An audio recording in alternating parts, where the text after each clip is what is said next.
দেখুন, বন্ধু-বান্ধব, আত্মীয়-স্বজনদের কমবেশি আপনারা অনেকেই কিন্তু কিছু না কিছু গিফট দিয়েই থাকেন। কিন্তু দুটো জিনিস কখনো কিন্তু কাউকে আপনারা ভুল করেও গিফট দেবেন না। এক তো আয়না।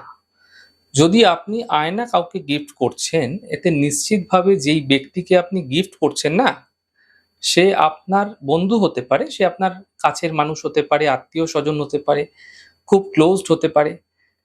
কিন্তু তার সঙ্গে দেখবেন সম্পর্ক কিন্তু ধীরে, ধীরে খারাপ হতে শুরু হয়ে যাবে। সম্পর্কের মধ্যে বিচ্ছেদ আসতে দেখতে পাবেন। দ্বিতীয়ত যে জিনিসটি সেটি হচ্ছে পারফিউম, সেন্টেড জিনিস, সুগন্ধিত কোনো দ্রব্য, আতর এই ধরনের জিনিস আপনারা কখনো কাউকে গিফট করবেন না, ভুলেও করবেন না। এতে সেই ব্যক্তির সঙ্গে সম্পর্ক যতই মধুর থাক না কেন, ধীরে, ধীরে তার সঙ্গে সম্পর্ক আপনার খারাপ হতে থাকবে। এবং এতটাই তিক্ততায় পৌঁছে যাবে সম্পর্ক যে আপনার সম্পর্কের মধ্যে খুব সহজেই বিচ্ছেদ আসতে দেখতে পাবেন আপনারা। তাই ভুলেও এই দুটি জিনিস আপনারা কাউকে গিফট করবেন না, গিফট দেবেন না। আর একান্তই যদি আপনাদের দিতে হচ্ছে কাউকে, এমন ক্ষেত্রে তার থেকে আপনারা কি করবেন? কিছু পয়সা অবশ্যই চেয়ে নেবেন।